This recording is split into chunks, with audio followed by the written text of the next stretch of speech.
My name's Trevor Joseph, you're watching Rolling Slow Media, and this is Thea's Porsche 924.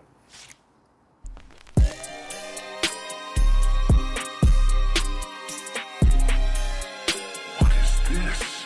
What's going on here?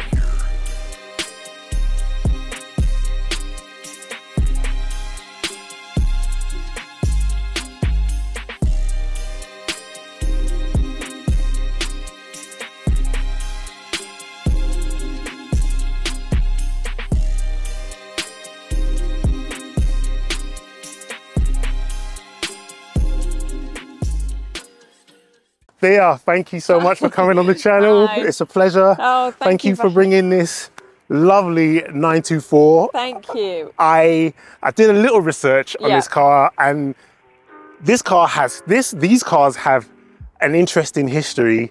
Yeah. And I'm sure you have an interesting history with this car.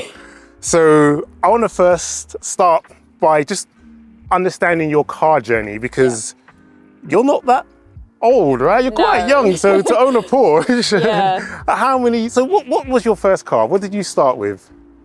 This one. This is my Really? first car. This is your first car? Yeah. So, Wow, okay. yeah, so, that was quick. We got that bit out of the way. Yeah. First car. So you got this as your first car. So what inspired you to buy this car for your first car? The pop-ups, actually, yeah. So, Really? Yeah, so I'm 22, and I got this car. I've named her Camille, because of her old reg. Okay. Which I'll talk about in a minute. But yeah, so I got her because I really like pop-up headlights.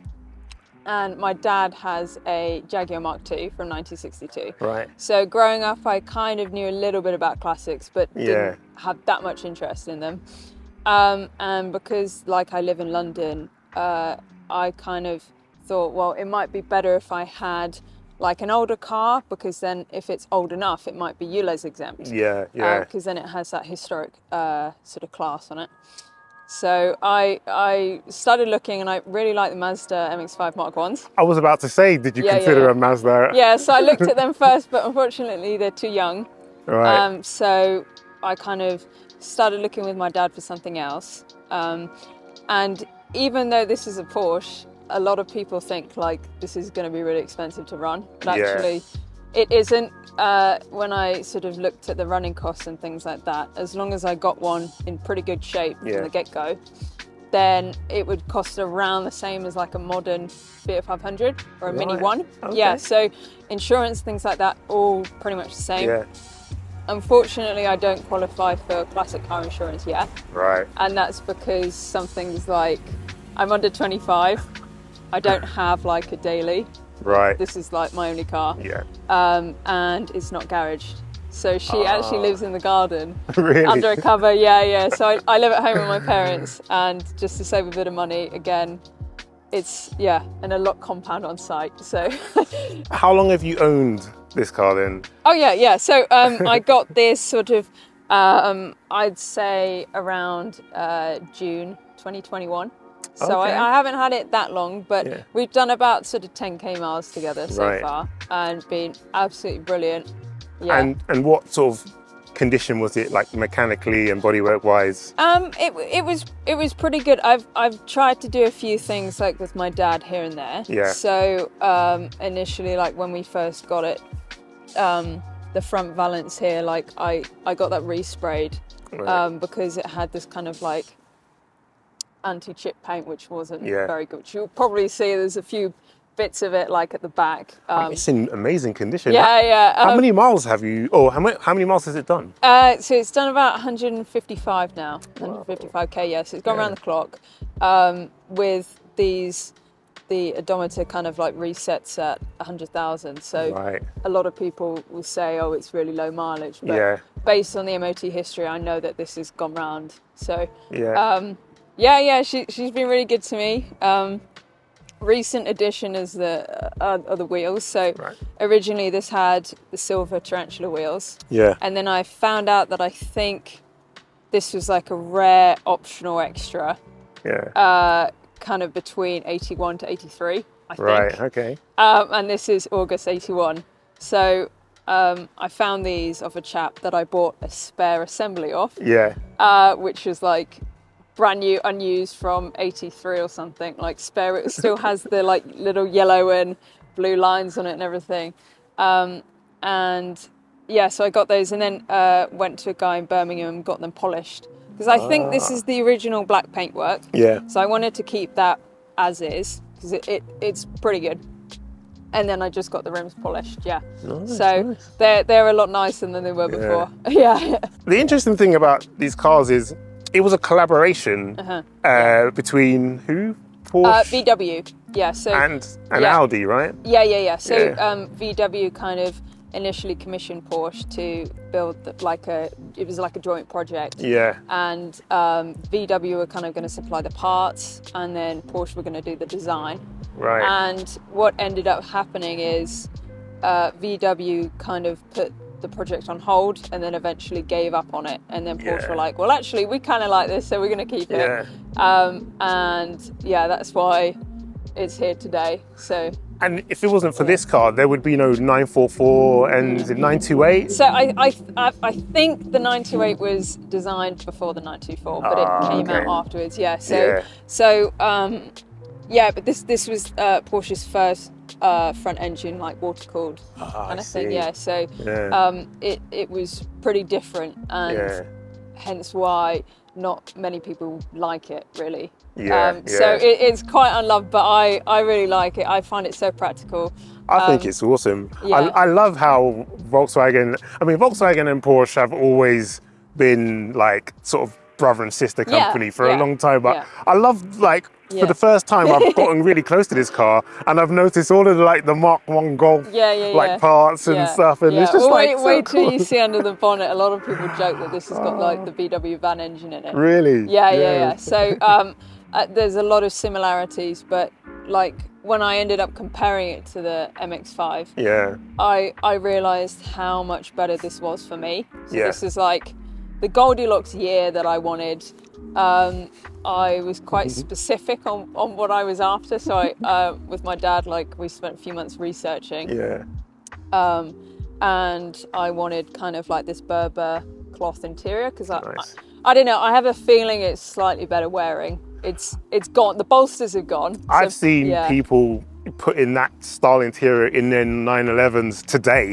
Like it's sort of come back around into fashion.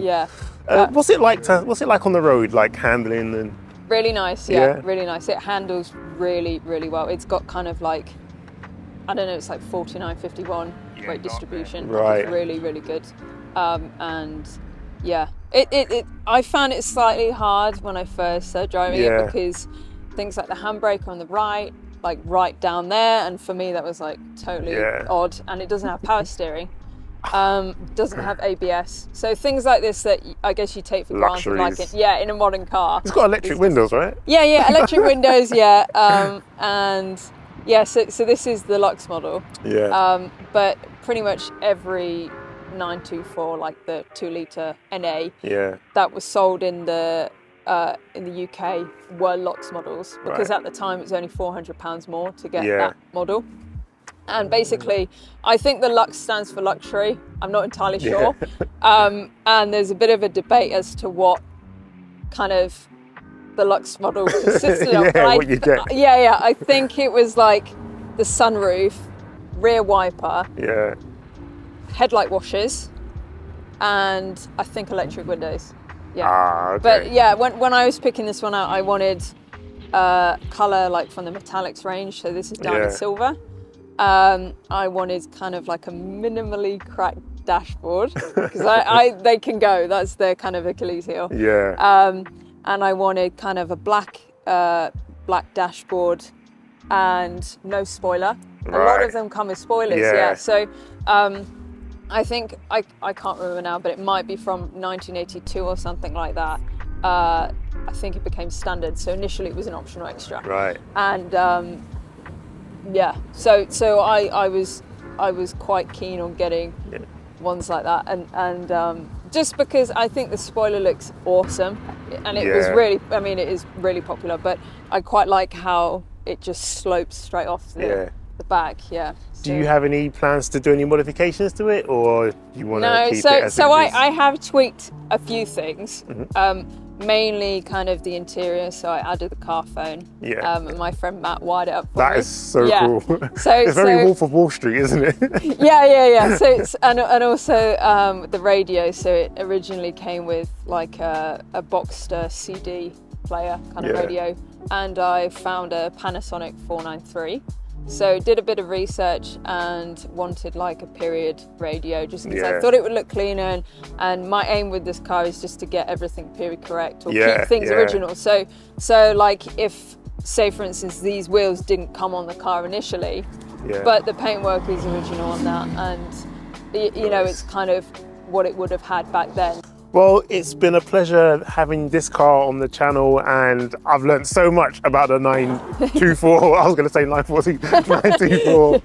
And yeah, I just think it's an amazing car, and the fact that Volkswagen, Audi and Porsche sort of kind of collabed to put it together, even though Porsche decided to, you know, continue the project when VW bailed.